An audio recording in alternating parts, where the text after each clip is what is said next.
This election in Georgia has also revealed a high-profile disagreement between Donald Trump, who we saw endorsing David Perdue for governor, and his former vice president, Mike Pence, who is backing current Governor Brian Kemp and is holding a rally for him tonight.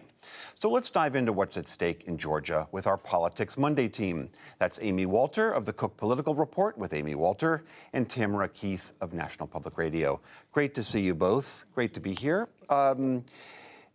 Amy, help me understand this. Pence is now making his most unambiguous break with President Trump, stumping for the governor that irritates Donald Trump more than any governor in America. But in the midst of this ongoing identity crisis for the GOP, does Pence move the needle in any way?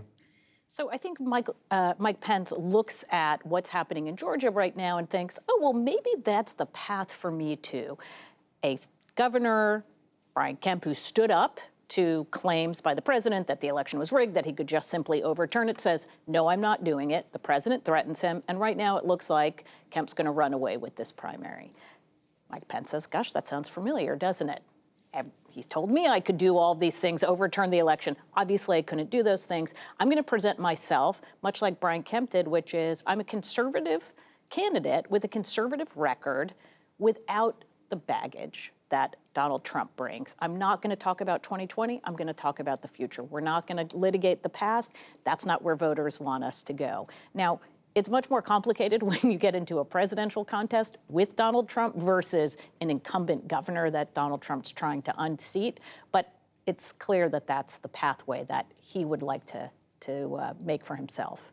I mean, that's Pence's strategy, Amy, but Tamara, but we always get a bit of grief for talking about the former president a lot, but he does exert a serious gravitational pull in the GOP, and that's why he still has to be factored in all of these races. Certainly, and even the candidates who are not openly saying that they have the support of Donald Trump and that that the election results should be overturned, say, well, there are questions, that there are doubts about the election. So even the sort of mainstream conservative Republican candidates are saying just enough, playing just enough footsie with the big lie to not turn off Trump voters in a primary.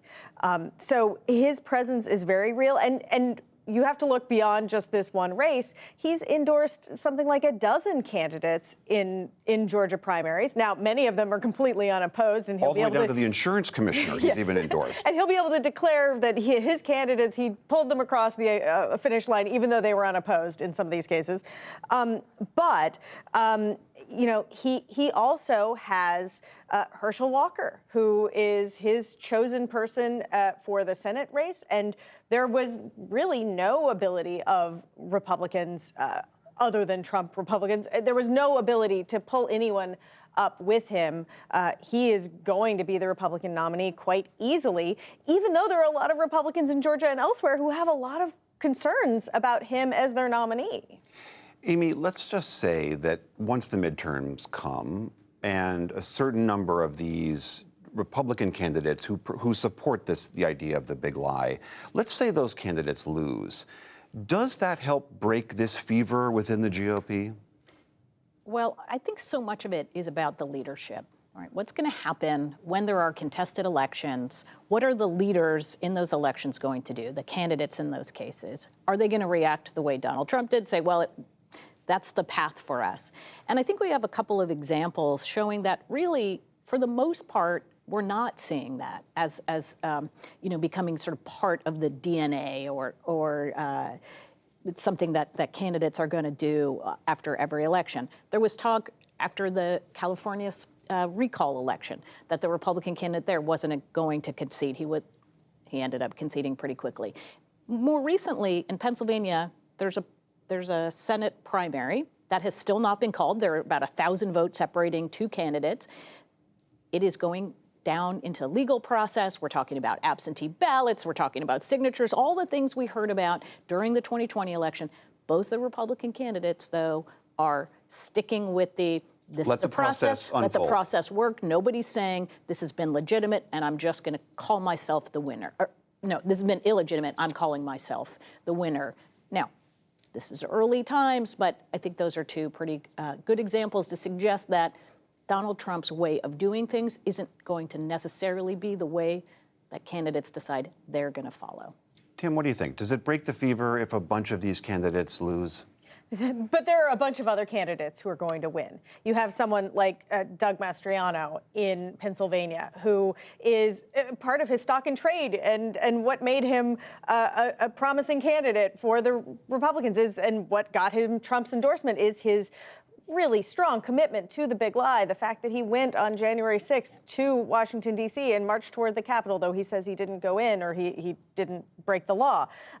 So you have candidates who are going to make it past the primary, who are going to be the party's nominee, who may or may not have Trump's backing, but absolutely support the idea of only taking the votes that you want, or of only accepting the result that is the result that you like. So it is, I think that it's not settled yet whether there will be some candidates who simply say, I'm not accepting the result. There certainly are millions of Americans who went and saw that 2000 Mules movie in movie theaters, because it is in theaters. It isn't just in the corners of the internet. They got it into theaters.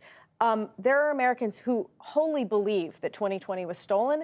And if you look at the ads that are running in states all over the country in these primaries, they are talking about how the election was stolen, how things were rigged. And it is just feeding upon itself so that millions of Americans believe that 2020 was rigged. And if somebody tells them in 2022 or 2024 that it was, they're primed to believe it. I talked to a lot of Georgia voters coming out of that film, and they were convinced that this was prima facie evidence of fraud. And it's like we're living in two different ecosystems here. This whole argument about the big lie is what yielded January 6th to a large degree. We know Congress is going to be holding hearings about this. Some Democrats have promised on that committee that they have blockbuster testimony that they will reveal to the public. We don't know what that is, but let's just say that that does come to pass. Do you think that that searing day, albeit presented via a congressional hearing, similarly moves people? Is there anything at this point that people could see about January 6th that will change their opinion? I do doubt that to be the case. I just think we've now, the political lines are pretty well set, and they're pretty deep right now. To Tam's point, if you've already gone and seen a movie and you're convinced that that movie is right, there's nothing that is going to be shown at a hearing which Republicans are going to say was completely political and completely biased to work. The one thing I will say, though, as a tactic, right, for being a strong candidate in this election, if you're a Republican, the issue is inflation, the issue is economy. That's what voters across the board are saying is the most important thing to them. If they decide instead, these candidates, I'm going to focus on the 2020 election being rigged, I'm going to focus on Donald Trump and showing my loyalty to Donald Trump, polling shows that that is a terrible decision, because independent voters overwhelmingly, just 24% of them say, yeah, we want a candidate, for a Republican candidate for Congress who's going to focus on the 2020 election. That's not what they're looking for. Republicans may be, but independent voters are not. Tomorrow will certainly be a big test of how these races all unfolded. Right. Amy and Tam, so good to see you. Thank you both very much. You're welcome. Thank you.